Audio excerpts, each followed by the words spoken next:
Hello viewers, my name is Adam. And I'm Aaron. This is Seeking Me Productions. Bring you another movie review. So this is what, 3 for 3 now when it comes to these Predator the Predator franchise in general. They're enjoying quite the renaissance when it comes to fan appeal and just likability and just overall, awesome job, awesome work when it comes to the Predator franchise. And the movie that we'll be discussing today is Predator Badlands. Now, we all thought that, when Disney had the acquisition of the Fox brand, that, Disney was going to go ahead and do their thing, Disneyfy everything, and that wasn't necessarily going to be something that was going to be a good thing when it comes to rated R material such as these particular films. They started off with the Planet of the Apes movies. It's a decent start, but it looks like it's going to take a long time for that to come back, getting back the director. That move on to something else, and then they started with Prey, which was the first Predator film under 20th Century banner. Absolutely love that film. One is a long-awaited film in the Predator franchise since the 2018 The Predator. One of the most critically planned on the franchise. Almost put it fell.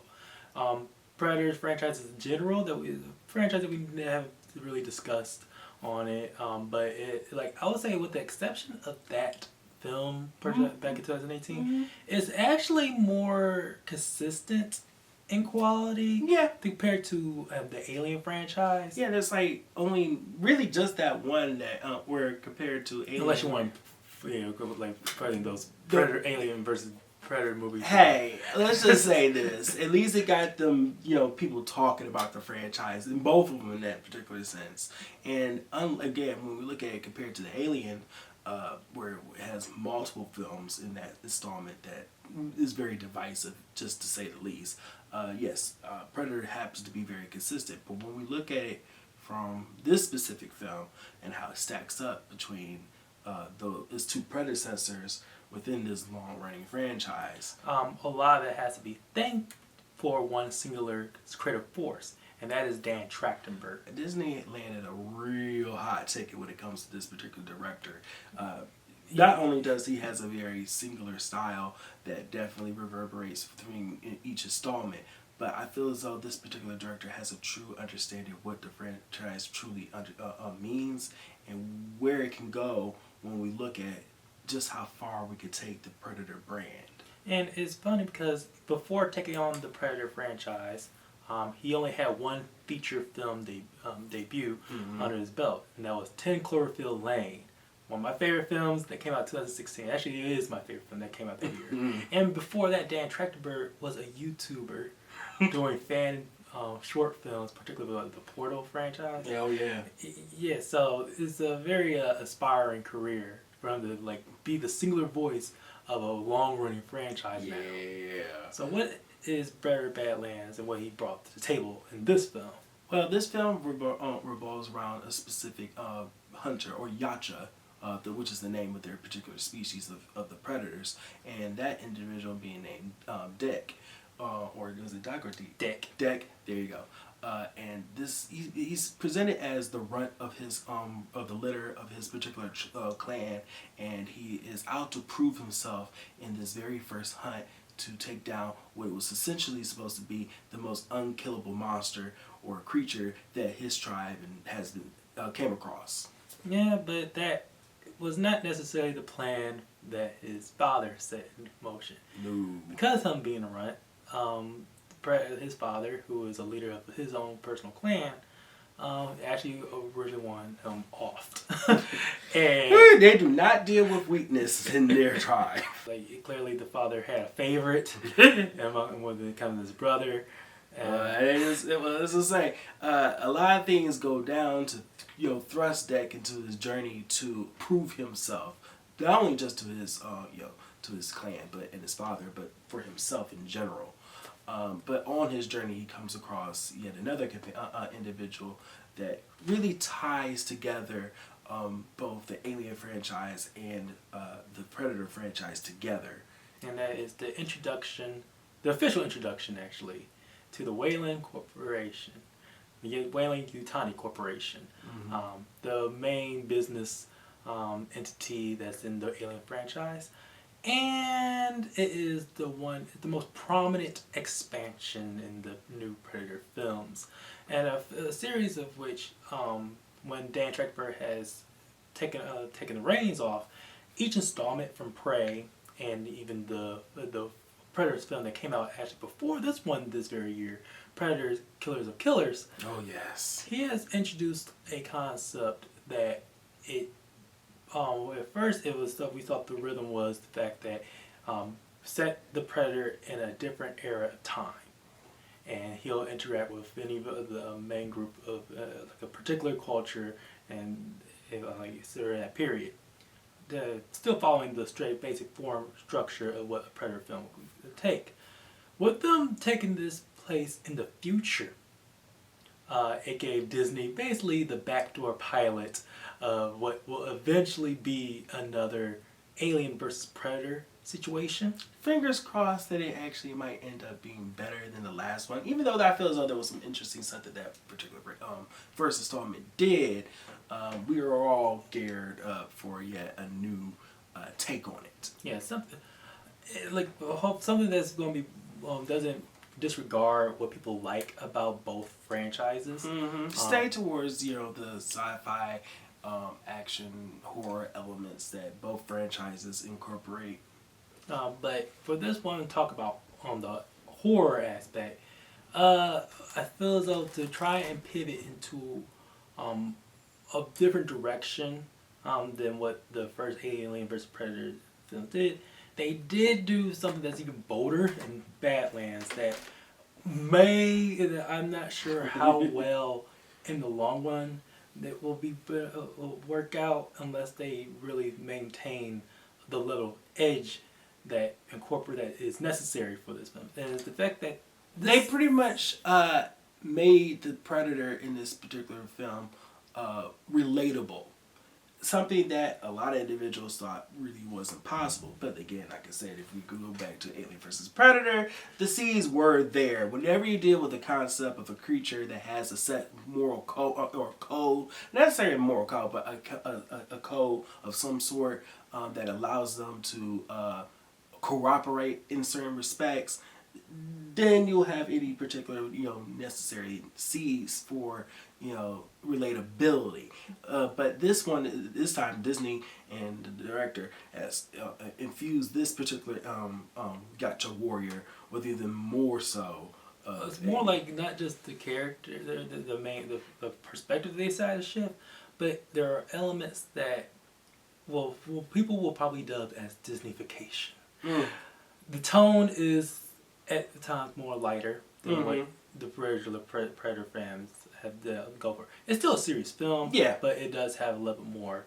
There's some levity moments that gives us a little bit time to to catch our breath, but this is very much a very gritty film in respects. Even though I don't know, it seems that not putting red blood in a film kind of keeps it from it works as a subliminal freaking impact to whether or not the film maintains its edge. And I do find myself, when I was watching, even though it was very enjoyable, enjoying myself watching this, I can't think I really hope they don't freaking decide this to keep this this page, essentially the PG-13 element for them, because so far before then, Dan Trachtenberg directed 2 R-rated Predator films because it's dealing with human versus Predator action. Yeah.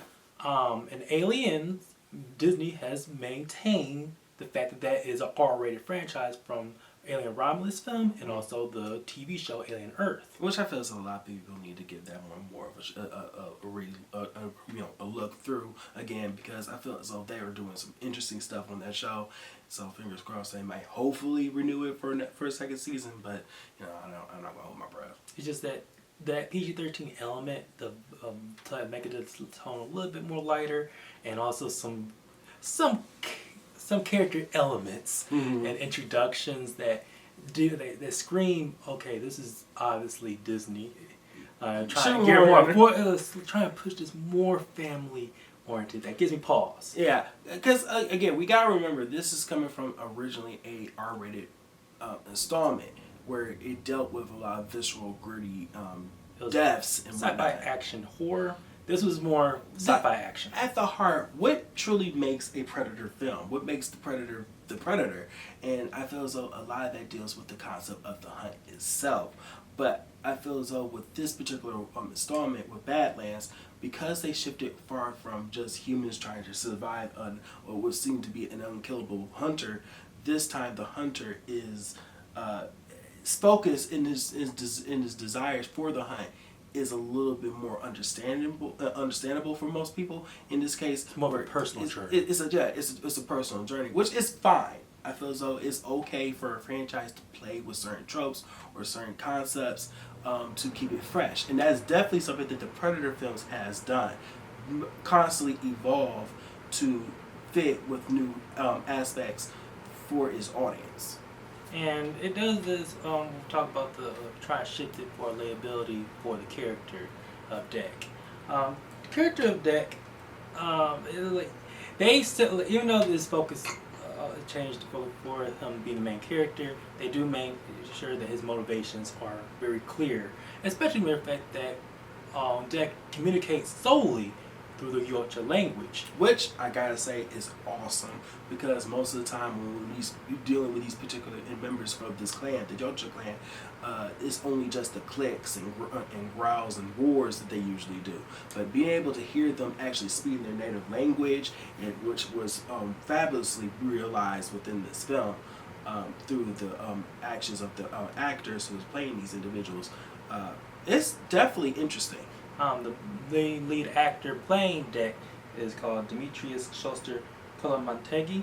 Like, very fact that I can see them pushing, having him be the face of the Predator, at least the lead Predator going forward. But Predator Badlands is a twofer with Elle as Thea. Now, Thea is the main face that we see as the Weyland-Yutani Corporation's involvement in the film. I have come to understand and truly enjoy what the Alien franchise, what each director has brought to it when it comes to the lens of Weyland-Yutani and the synthetics that are here on display. He is is what we had to look forward to when it comes to synthetics and in general with Weyland-Yutani and the Alien franchise going forward. It's going to be a real interesting concept to see just where we are going with human beings in general throughout both franchises. Mm-hmm. And it helps when Thea being a synthetic, it gives, it's basically, if you become cast as a synthetic, it actually has full range as an actor to show off a whole capable expression of emotions, ironically enough, of them being synthetics. Mm-hmm. And like, her character has a lot more of the twists and turns of the film. There's really only the two main characters that's in this film. Not much different. Like, it would be the more interesting if they decide to expand upon saw more of the father, or like before the life of the Yautja and his clan before it takes off. Yeah. Is not necessarily explored much. Nor the planet that they come from, where he comes from. Like the way that where Predator Badlands ends, it really gives you that tease of what's to come. Finished up the review, production. Yeah. Now, the Predator Badlands is primarily set in the alien planet that Deck is thrust upon, and that is Genna. I really enjoy the variety of aspects of the natural biome that Deck has to explore and go through.